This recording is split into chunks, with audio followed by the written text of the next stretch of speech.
Nandito po kami ngayon sa Nepo Mall. Ipapatingin ang controller ng PS4. Nagkaroon ng problema eh. Kapag magkakanan ako, kumakaliwa. Bakit kaya? So, nandito kami kay Mamang Technician. Ipapatingin namin ang mga controller. Ito, kasalukuyan na niyang ichine-check.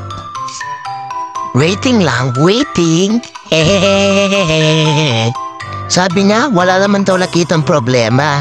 Hindi siguro, hindi ako kampante rito. Tara, punta tayo sa General Mall. Yung tayo, pagpapagawa ng controller. Kumpiyansa ako rito eh. Mas magaling daw sila dito. Ayan, kasalukuyan na chinecheck. At sa dalawang controller, yung kulay puti lang ang may problema. Balikan daw namin after 1 hour. Tara, mag-Jollibee muna kami. So, tara, balikan na natin. Film daw kung ano naging sira.